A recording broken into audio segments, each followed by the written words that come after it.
Welcome to WhiskyCast, cask strength conversation featuring news and interviews from the world of whiskey.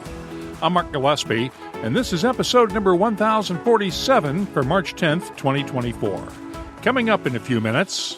We didn't know exactly how that was going to look. You know, I wouldn't tell a lie and say 18 years ago we planned for this event this year to launch this 18, but we have got a strategic sort of strategy to put away some of the best Longmorn casks. And when we came to look at the stock, 18-year-old is a really good age for whiskey anyway. Kevin Balmforth is the blending manager at Chivas Brothers and played a critical role in the development of two new Longmorn single malt releases, the 18 and 22-year-olds. I'll talk with him about the creation of those whiskeys, as well as his work in the blending lab on a day-to-day basis. That's coming up on WhiskyCast In-Depth. I'll also have tasting notes for the Longmorn 18 and 22 in the What I'm Tasting This Week department, along with our community segment, Behind the Label, and much more. The news is next on this week's WhiskyCast. Hey everyone, it's me, Gabriel Cardarello with Jewers, and I'm here to introduce you to something very special. We've gone and blended the time-honored whiskey craftsmanship of Scotland with the whiskey-making finesse of Japan. And let me tell you, it's something truly remarkable. More on that in a minute. And now, a message from Robin Redbreast. The average college basketball power forward is 6'9", which, according to my rough calculations, is 16.5 times my height. I'll stick to aimlessly pottering around in back gardens. Proud sponsor of WhiskyCast, Redbreast. Pass it on. Let's get started with the news. It's brought to you by the Dalmore. We're starting to see some backlash from Kentucky's repeal of the barrel tax that finances local governments. Last summer, some local leaders indicated that new rickhouse projects might have a harder time getting approved because of the cost to the communities. Now, MGP has filed lawsuits against Nelson County and the city of Williamstown, accusing both local governments of unfairly blocking construction of two warehouse projects. In both cases, the governments used their permitting and zoning authority to block the projects, even after both had agreed to issue bonds to help the distiller finance construction. You may recall our report last year that Nelson County had imposed a moratorium on new applications for rickhouses because of concerns over losing agricultural land and the impact on public services. The county has since issued new zoning requirements for rickhouses, and local officials ruled MGP's proposed site near Bardstown was better suited for residential development. Williamstown officials repealed the ordinance supporting the industrial development bonds that would have financed the 5-warehouse project there after residents expressed concerns about whiskey fungus. No date has been set for hearings in either lawsuit. Investing in whiskey is risky, and there's a new website that's designed to help protect investors from fraudulent cask sales schemes. Whiskey writer Philippe Schreiberg and consultant Mark Littler set up ProtectYourCask.com to educate consumers using their experience, as well as information provided by the Scotch Whisky Association. The site details the legal framework surrounding ownership of casks, since many schemes involve buying the rights to a cask through a third party instead of actual ownership of the cask. We've included a link to the website in the show notes for this episode at WhiskyCast.com. More news for investors from the boardroom. Brown-Forman is the latest whiskey maker to report disappointing sales through the third quarter of its fiscal year. Net sales for the quarter were off by 1% from a year ago, and for the year so far, Jack Daniel's Tennessee whiskey sales are off by 6%. The Scotch whisky industry got a boost Wednesday with Chancellor Jeremy Hunt's announcement that excise duty on whiskeys will be frozen until at least next February. Hunt had planned a 3% hike in duty in line with inflation, but decided to hold off because of the impact of last year's record 10.1% hike. That's being blamed for raising Great Britain's overall inflation rate. The Glenmorangie Company has unveiled details this week for its new hotel on Islay. The Ardbeg owner has acquired the Isla Hotel in Port Ellen and plans to close it later this summer for an extensive renovation with 11 Ardbeg-themed rooms and suites, the return of the Isla Bar, and a whiskey cave for exclusive use of Ardbeg committee members. The hotel is expected to reopen next summer as the Ardbeg House. In other news, Cardew is one of several distilleries celebrating its 200th anniversary this year and has released a special anniversary edition. It's matured in ex-red wine casks and will be available exclusively at the distillery and in select global markets for £58 a bottle. Sister distillery Mortlach has unveiled the 2024 edition of its 30-year-old Midnight Malt. The whiskey was finished in a combination of Bordeaux wine, Calvados, and Guatemalan rum casks, then polished off in quarter casks. Only 350 bottles will be available worldwide. The Lakes Distillery has released a special single malt in honor of International Women's Day the other day. Isadora is one of the final whiskeys to be part of the Whiskey Makers Edition series. Only 900 bottles will be available through the distillery's online shop, and there's a raffle on for bottle number 1, with 100% of the proceeds going to support the Our Whiskey Foundation. The foundation will also benefit from a special auction coming up on Whiskey Auctioneer that starts March 29th and runs through April 8th. All 18 lots in the Demeter collection are crafted and inspired by women in the whiskey industry. The collection is named for Demeter, the Greek goddess of grain. The Glenturret is also celebrating International Women's Day with a special release. It's a one-of-one bottling with a label designed by Edinburgh-based designer Amy Jacobs and features the names of all 33 women working at the distillery. It'll be auctioned next month by Whiskey Auctioneer, with proceeds going to the Prince's Trust Women Supporting Women initiative. Woodford Reserve has released this year's commemorative Kentucky Derby bottling. The bottle features a painting by Kentucky artist Wiley Caudle and will be available in limited amounts throughout the U.S. New Riff Distilling has released its oldest bourbon yet, an 8-year-old that's the first New Riff expression to not carry a bottled-in-bond designation. That's because they blended bourbons from 2 different seasons back in the distillery's early days when production was limited. It's still bottled at bonded strength of 50% ABV, though, and will carry a recommended retail price of $67.99 a bottle. Lost Lantern's spring collection is heading to retail later this month. It celebrates Midwestern U.S. distillers with releases from Starlight Distillery in Indiana, Tom's Foolery and Middle West Spirits of Ohio, Illinois' Few Spirits, Iowa's Cedar Ridge Distillery, and the Wallersheim Distillery in Wisconsin. The whiskeys will be available at the Lost Lantern website and seal box on March 27th and at select retailers in New York and California. Meanwhile, the Perfect Fifth, which normally bottles Scotch whiskies, is releasing a new 14-year-old American whiskey in its Canongate series.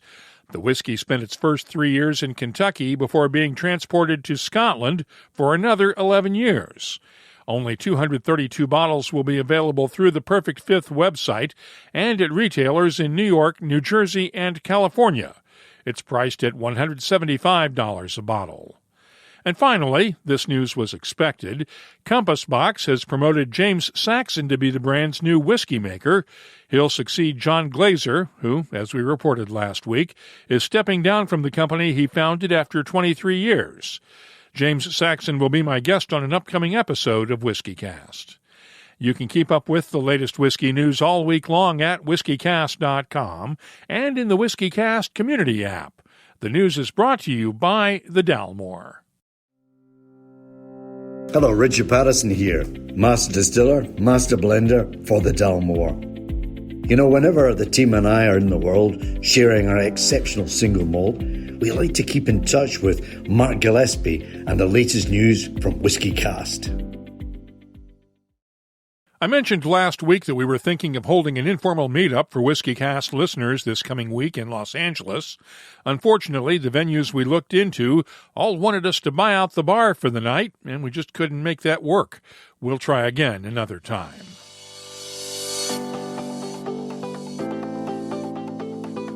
Let's check the calendar and see what's happening around the world. Tickets are still available for the New Jersey Whiskey Classic in Morristown, New Jersey, Thursday night. That same night has a tasting of exclusive Irish whiskies at the Whiskey Exchange's Great Portland Street shop in London. Whiskey Live London is March 22nd and 23rd at the Woolwich Works, along with the Drinkmonger Spirits Festival in Edinburgh, Scotland. The Cork Whiskey Fest has events going on all weekend long from the 22nd through the 24th.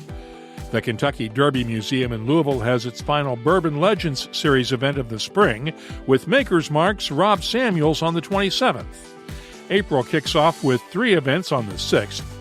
Big Smoke meets Whiskey Fest in Tampa, Florida, Malt in France in Rennes, France, and Clackmannonshire's Whiskey Festival in Clackmannonshire, Scotland. If you're organizing a whiskey event, let us know about it. We'll add it to the calendars at whiskycast.com and the WhiskyCast community app. And now, a message from Robin Redbreast. So, in Spain, they call Redbreast Petit Roco. It's me, but a touch more exotic. Kind of like a Redbreast PX edition. Finished in Pedro Jimenez casks, adding a velvety and decadent dimension. You know, I won't lie. A climate like this makes me wish I was a migratory bird. Proud sponsor of WhiskyCast. Redbreast. Pass it on. WhiskyCast In-Depth is brought to you by Mortlock and the Classic Malts lineup. Last month, Chivas Brothers unveiled 2 new expressions from Longmorn Distillery in Speyside. The 18 and 22-year-old Longmorns are the first new whiskies from the distillery in some time and represent a recommitment to the brand going forward. Kevin Balmforth is the blending manager for Chivas Brothers and played a key role in creating both whiskies. He was on hand last month when the whiskies were unveiled in Los Angeles and joined me on a Zoom call the other day. Well, the first thing I like to do when bringing someone on for the first time is sort of get your background. What's your CV in the whiskey industry?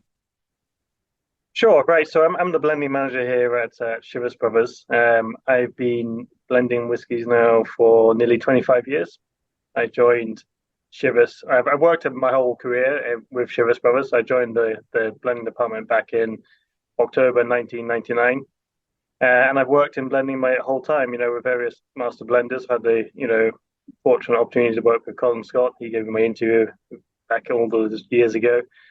And then for the last, since I think around 2006, I've been working with Sandy Hislop. So I've had the opportunity to work with two of the greats, continue to learn every day. It's, love my job. I've just kind of worked our way up through the blending hierarchy, and I sort of manage the day-to-day blending activities. My remit is all the Scotch whiskies for Chivas Brothers, the day-to-day quality and managing that quality. What did you learn from Colin and Sandy? Lots. I love working with both Colin and Sandy. Well, with Colin, I would say I learned the sort of the core skills, in the first sort of 4, 5, 6 years of the sort of basics, the sort of the fundamentals of blending, and then with Sandy, it's really it's exploded into lots of different sort of cask types and different wood types and things. It's a lot more complicated. I think the industry has evolved over those decades as well, and there's a lot more innovation now, a lot more special editions, and there's a lot more thirst on and demand for different tastes, different flavors. So it's an exciting time to be working in the Scotch whisky industry. As I think when I first started, I was working with something like half a dozen products. I'm now working with something like 70 or 80. How do you handle the day-to-day responsibilities of juggling 70 to 80 different products and making sure they all come out equally good every time? Yeah, I mean, there is a bit of pressure. Don't get me wrong. I love my job, and it's a great job, but it doesn't come without its pressure. We're working with products like Longmorn. I've got all this heritage, and we need to get it right. Every year after year. So there's a lot of focus on the teams. Everyone's involved. It's a small team, but we're a very expert team, and we just have to be super accurate. We have to everyone's involved, setting up samples. We're quite hands on. We're going down, we're nosing casks, we're going to different sites. We're not in our sample room, 24/7. We touch with all the other departments, the operational departments, the bottling departments, the vatting, the distillers, and we're traveling to Speyside every week to check the quality. We travel a lot. We're very hands on. A lot of the traditional techniques we're still employing. So, it's a huge remit. A lot of work goes into it, but it can be very rewarding as well. Let's talk about the new Longmorn range. What went into creating the 18 and 22-year-old Longmorns? Yeah, so we launched the Longmorn 18-year-old. So it's a real sweet spot, 18 years old. So that's we've been putting casks away. We've had a sort of strategic reserve to sort of put some of the best Longmorn casks away, and we didn't know exactly how that was going to look. I wouldn't tell a lie and say 18 years ago we planned for this event this year to launch this 18, but we have got a strategic sort of strategy to put away some of the best Longmorn casks, and when we came to look at the stock, 18-year-old is a really really good age for whiskey anyway. And we wanted to really push those craft credentials for Longmorn, and release it in a way it hasn't been done before. So, natural strength, natural color, a really sort of premium age, 18 years old, and do it in small batches, bespoke batches, hand selected by the blending team, so we can do these one-off batches, one annual batches, and we can really tweak the flavor to what we think, what really complements that Longmorn flavor. That Longmorn flavor is really that sort of creamy toffee note. That's really, now I've been working with Longmorn since I started back in 1999, and it's always had that creamy toffee flavor. That's the signature style for Longmorn. And I work with a lot of other distilleries. We have a lot of our own other distilleries, and we have that great tradition in the whiskey industry where we exchange our distillate for other whiskies, other external distillates. So I've had the opportunity to look at a lot of whiskey distilleries, and without word of a lie, hands down, Longmorn has been one of the most consistently high quality distilleries that I've worked with. Hands down, it's a blender's dream, because it's just like we never have a problem with it. It just produces this incredible creamy toffee note, which works really well with American oak. So it's a perfect combination. That creamy toffiness and the American oaks bringing the honey, vanilla, coconut flavors. And it's just a real good mix of flavors. And that's what the 18 is. The 18 is bringing those flavors of the sort of creamy toffee notes, and we made it predominantly American oak to really accentuate that creamy toffiness. The decision was made, or at least it was announced when these whiskeys were released, that we're not going to see Longmorns under 18 years old now. What went into that decision? That was, I say, to really push those sort of craft credentials. 18-year-olds are a real sweet spot. We wanted to really showcase Longmorn at its best age, and this is like a guarantee. This is going to be the youngest age it's going to be released at. So any other release, we've got a 22. Any other release after that will be in excess of 18 years old. So it's those craft credentials, natural strength, hand selected by the blending team, and always 18 years and older. So to really push, really showcase Longmorn as it should have been done. What do you mean as it should have been done? Well, I think Longmorn's been a very successful single malt within Scotland, and maybe hasn't had the attention that maybe some other single malts have had. It's maybe been too successful for its own good, within this sort of whiskey community, within the industry. I think it's about time we've had this sort of release, this sort of global release with the craft. It hasn't had this sort of age craft credential release before in this way. A single batch per year, the selection process. And so this is, for me, this is what Longmorn's been needing for a while. Tell me about the 22-year-old. So 22-year-old, yeah. So it's we wanted a good age gap to go from 18 to 22. That's a 4-year jump. So that in itself is brings quite a lot of distinction. It's got a lot more intensity of flavor, a lot more. The extra 4 years brings a lot more maturity. But yeah, it's a hand selection process. So we are sampling from the warehouse. We're sampling Longmorn, so it's 22 years old. We can play around with the age a little. We can go a little bit older if we need to. We've got different cask types in there as well. We've got your barrel, you got your American oak barrels, your first fills, second fills. We've got some hogsheads in there as well, bringing different flavors. So we've got quite a lot of flexibility to create a different range of flavors within the cask types, the fills. But we go all the way down to the location of the warehouse, because that can have a real big impact on the flavor as well. So, I mean, we can take a cask from the top of the warehouse, and it's going to have it's lost a lot more. It's a bit warmer environment. It's lost a bit more water, quite a lot more water than a cask near the bottom of the warehouse. And it brings a lot more intensity of flavor. The strength stays higher at the top. It takes a bit more out of the wood. It's got a bit more color. It gets more sort of rich notes, more sort of spice, some more oak spice. Bottom of the warehouse, it's losing more strength, and brings sort of fruitier, sweeter flavors. And then literally every tier in the warehouse, you can get that a range of flavors. So we use that whole spectrum of flavors, within the Longmorn, the 22-year-old and the 18-year-old, to really create a bespoke batch each time. So the Longmorn, it's bringing a bit more intensity. We want to, again, it's predominantly American oak. On the first release, we really wanted to emphasize that creamy toffiness, but it's got a bit more intensity. It's more sort of poached pears. It's a bit more, bit more spice in there as well. In the 22, there's a bit of ginger in there. I don't know if you had a chance to taste it, but there's a bit more ginger. There's a bit more nutmeg. It's got a bit more complexity. Both of them are very balanced. They both have got a lot of complexities. As the 22-year-old's got that extra level of sort of spice, notes, and intensity. Might we see an older expression? We may well do. I mean, watch this space. I think that's the had to ask. Yeah. Watch this space. I hope so. I want to turn to the Glenlivet and the fusion cask that you mentioned earlier, that people are looking for unusual tastes now and for new tastes, and this is certainly one of those. Tell me about the fusion cask. Yeah, so this is a really exciting project we worked on. It's a category first. So we've taken two cask types and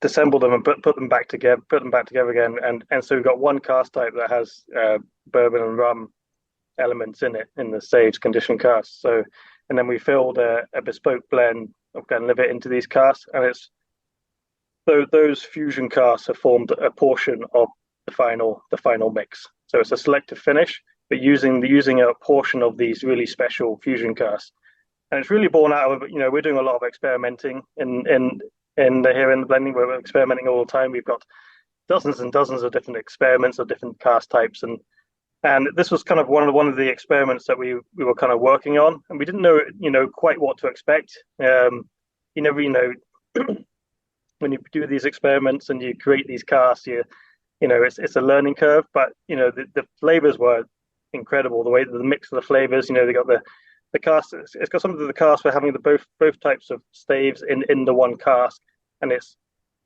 that maturation process with both those staves in there is creating this incredible flavor.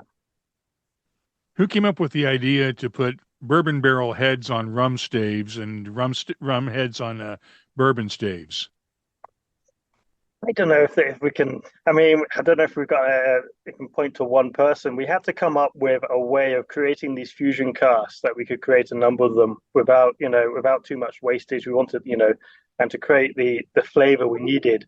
So we thought, let's take a rum cask, let's take a bourbon cask. We swap the ends, and then the formula is, it has to use both of those casks, because you do get different flavors from the two. One where the barrel will have rum, and the other one where the bourbon, and then the opposite way around. So the formula is, the selective portion is, you have to use both of those casks for it to work. I couldn't name to a single person, but it was a bit of a brainstorming session where we've got to say, like, how we're going to create a fusion cask without, using dozens and dozens of casks and having staves, trying to fit bits together. So we came up with this great solution. It works incredibly well. How much of your job is innovation like that as opposed to managing the day-to-day portfolio? It's quite a lot of my day. It's probably more than it should be. I think I would say something like, I'm up around 40% of my day is innovation, working with new experiments, new wood types, new finishes, coming up with new ideas. We have two people on the team where we call them whiskey creators. So they work with me, and their role is focused on MPD and innovation, with maybe 30% of blending work. Yeah, a big chunk of but my core role is the day-to-day management of the quality. That is my core role. That will always be, my main job. But marketing would love me to do more and more of the innovation, I'm sure. Tell me about the test that you guys go through to test your nosing skills. I went through that with Sandy a few years ago. Oh, yeah. In the blending lab. But for those who have not experienced this, tell me about this test, because it is fairly rigorous. Yeah, so we test everyone in our company. So we have about 250 people in quality roles, whether they're on the bottling line, whether they're the QC in the bottling, or the vatting operators, or the distillery operators. Even the guys down in the operations at the drain and fill, where we're filling casks and emptying casks, so we're checking empty casks, nosing empty casks. So all these guys are assessed by us, and we have a range of tests. We have, I think it's 9 different tests that covers, because we want our sensory test to be relevant to their role. So we have a new distillate test, a new malt distillate test. We have a cask defect test, because we're checking casks all the time. We have a mature whiskey test. We have a malted barley, because we're checking the malted barley when it comes into the distillery. We're nosing that. We have a draft test. We have water tests, because you're having to wash out after certain products. Like if it's a highly peated, highly smoky product, we have to wash out afterwards, or if it's highly sherried, need to wash out. In cases, the next product in the vat, there can't be any taint. So there's water tests. So there's I think it's 9 in total. So there's a lot of tests. So it, depending on where you work in the company, depends on which test you do. So you might get 2 or 3 of these tests, but the blender obviously has to do all 9 tests. So we do that every year. So you set up. It's a lot of samples. We have random arrays. We have triangle. Random arrays is where you have a control, and then you have 10 samples, and they're in blue glasses, so you can't tell the color. We cut them down to 20% alcohol, so because that's the optimum strength to be able to discern flavors when you're nosing. And in those 10 samples, most of them will be controls. So you have a control that's labeled control, but most of the samples in those 10 samples will be controls. But there will be a few rejects in there. So if it's the cask defect test, there might be a sulfy one in there. There might be a musty cask in there. There might be a sour cask in there. And you don't know how many. You don't know what off notes are in there. You don't know how many are in there. You just have to go up. You have to nose the control, go through the samples, and pick out the ones you're going to reject. And then we have similar tests for new malt distillate, where we have ones with higher faints in case the cut points don't work. Malted barley with all sorts of a whole myriad of tests, and water tests and things like that. So, and you have to go through every single one. The blender has to get 100% on every single test every year. That's where we work to. A lot of pressure.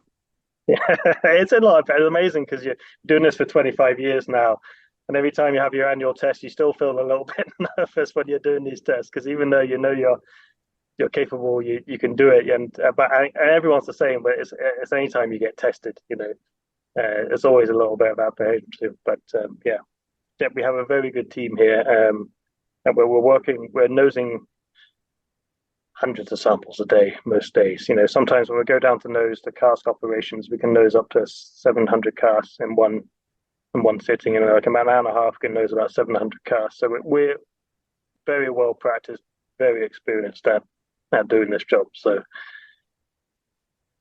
how did you discover that you had a nose for blending? I kind of discovered it after I joined.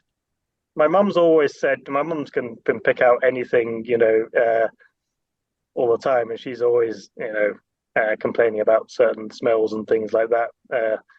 But I got into blending. I was actually unemployed at the time back in 1999, and I was looking for work, and I joined a job agency, and they actually phoned me up to say, look, there's a job going in the blending department at Chivas Brothers in Paisley. Are you interested? I was like, absolutely. And when I went, met Colin, he gave me the interview, and we had a really interesting chat. And then he gave me a nosing test, and I passed it flying colors. And since then, on the job, I discovered, I'm actually pretty proficient at this, and you get better and better. And I'm a firm advocate when we speak to all the people coming to do all the assessments. Everyone can train. It's a really a skill that can be developed and improved on. The more you practice it, the more you work at it, the better and better you get. There's absolutely no question about that. And there's very few people that are poor at it. There's very few people that really can't discern flavors, can't pick them out. It's quite a rare occurrence. Everyone can improve. Everyone has a different base. Everyone has a different. Most of your sort of sensory memory is sort of built in your first time experiences, bad experiences, good experiences. And a lot of that comes in your childhood. So everyone has a different base. But you're all smelling the same flavors at the end of the day. It's how you describe it, and as long as you're consistent, you can improve and get better. Do you have your own bespoke blend that you have at home for when you're relaxing in the evening? I have a carafe, which is it's a bit of a never-ending. I normally add a little bit if I've got a little bit left in a bottle. I can top up. So it's an ever changing dram, which I like to play around with. I don't have a stock of one particular product. I'm not a very good collector. I do pretty much open most of I'm in a position where I could have an amazing collection of whiskies, but I always open them and drink them and share them with my friends. So that's never going to change, I don't think. That's what they were meant for, though, right? I think so. Yeah, I think so. There's a lot. Ideally, you would buy 2 bottles, drink one, and save the other. But I'm not in a position to. I'd probably end up opening both. Thanks to Kevin Balmforth for joining us this week on WhiskyCast In-Depth. It's brought to you by Mortlach, whiskey's best-kept secret. Hidden away for decades in some of the world's most famous Scotch whiskies comes a single malt inspired by an original for a fortunate few. Discover the entire Mortlach lineup at malts.com. Let's start the What I'm Tasting This Week department with the new Longmorn 18-year-old. The 2024 annual release is bottled at 57.6% ABV. The nose is fruity and floral with a soft oakiness and touches of sandalwood, honeycomb, vanilla, and dried flowers. The taste has a good balance of fruit, wood, and spice, as cinnamon and clove complement notes of red apples, peaches, and subtle hints of oak tannins. The finish is long and fruity with a touch of spice, and I'm scoring the Longmorn 18-year-old a 93. Now let's look at the 22-year-old Longmorn. This one is bottled at 54.5% ABV.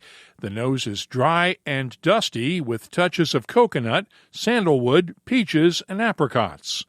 The taste is dry and spicy with ginger, nutmeg, and a touch of cinnamon on top of stone fruits, coconut, and oak. The finish is long and spicy with a touch of stone fruits, and I'm scoring the Longmorn 22-year-old a 93 as well. Finally, I got to try the latest Founders Collection release from Rabbit Hole this week. It's finished in Amburana Brazilian oak after being matured for 12 years in new charred oak. It's bottled at 62.7% ABV, and the nose has notes of honey, baking spices, and a subtle touch of bacon. The taste is thick and oily with baking spice notes of clove and cinnamon balanced by honey and vanilla, while the finish is long and spicy with a nice underlying sweetness. I'm scoring Rabbit Hole's Founders Collection Amburana Bourbon a 94. I'll be adding these whiskeys to our searchable list of nearly 3,700 different whiskeys from around the world. Check it out this week at whiskeycast.com. Dewar's has truly been innovative in perfecting cask finishing, which has led to exceptional expressions of our craftsmanship. This extra step allows our whiskey to further mature in carefully selected casks and marks the final stage of our double aging process, or in Dewar's case, our double aging method, resulting in unique, indulgent tasting experiences. The new Dewar's Double 21-year Mizunara oak cask finish undergoes a meticulous 4-stage aging process, including being finished in sought-after Japanese Mizunara oak casks. Crafting these casks is challenging due to the non-straight growth of Mizunara oak, and it takes 200 years for these trees to reach full potential. The result, a masterfully balanced whiskey with notes of sandalwood, coconut, and creamy vanilla, to name a few. And while it's not the easiest to find, it's an unmissable experience. Let's open up the WhiskyCast community app and see what people are talking about this week. Our community segment is brought to you by Waterford Whiskey. Had a lot of comments on last week's interview with Waterford Distillery founder Mark Rainier. Rick at the Whiskey Zone commented in the app, "Thoroughly enjoyed the interview with Mark Rainier. Your questions about his import challenges into the U.S. market were spot on and highlighted the unique situation we have here with 50 different sets of government regulations. Glad I only have to worry about which one to buy." Steve W. added this, "I thoroughly enjoyed listening to your podcast with Mark Rainier. Interesting to hear his thoughts, ideas, concepts on barley types and flavor development. Definitely not short of opinions and the odd expletive." Tyrone Cote had this comment, "What a fantastic interview. Mark Rainier is a passionate pursuer of flavor and terroir, and it's interesting to see the story play out at Waterford." And Agave Spirits BK chimed in on Instagram, "Great interview with Mark Rainier on Waterford and Renegade Rum. Thanks again, Mark." We also had one comment on John Glazer's departure from Compass Box, this one from H. Joseph Ehrman of the Elixir Whiskey Bar in San Francisco. Quoting now, "I'd like to offer John a job at Elixir now that he's a free agent. He should really get a LinkedIn profile now." Well, I think John's future is probably pretty well taken care of. If you have something you'd like to share with whiskey lovers around the world, share it with us on the WhiskyCast community app. Download it today from the iOS or Android app stores and join the conversation. You can also find us on Threads, X, Instagram, and Facebook at WhiskyCast, and our email address is comments@whiskycast.com. Our community segment is brought to you by Waterford Whiskey, on the web at waterfordwhiskey.com. Trevor Harris, Alan Ross and Amy Jackson, Pat and Dennis Booth, Alan Mooney, John MacDonald. Just a few of the growers who help to make us the biggest distillers of organic whiskey in the world. Waterford Whiskey, the most naturally flavoursome single malt. Let's close out the show now with Behind the Label, our look at the history, science, and people who make whiskey unique. It's brought to you by Balcones Distilling. Last April, in episode 998, I first mentioned the folks at the Devil's Cask, a Texas-based company that's come up with a unique coating for whiskey barrels that reduces the Angel's share while not affecting the oxygenation needed for proper maturation. Their studies have found that not only does the Spirit Lock coating reduce evaporation by up to 20%, but it also reduces corrosion that can affect the steel hoops on barrels, as well as the vapors that cause whiskey fungus. Now there's some validation for their research. Last week, the Devil's Cask won the Innovation Showcase competition at the Distilled Spirits Council's annual conference in San Diego. They've also adapted the technology to create a barrel sealant designed to seal leaking barrels using a caulk gun. Technology is changing the whiskey industry every day. If you have something you'd like us to look at on an upcoming episode, just get in touch with us. Behind the Label is brought to you by Balcones Distilling, the original Texas whiskey at the forefront of the American single malt movement, exploring place and provenance with unique style whiskeys, ranging from the award-winning Texas One and Lineage American single malts to their Baby Blue straight corn whiskey and Texas Rye bottled in bond. Discover whiskey from a new perspective at balconesdistilling.com.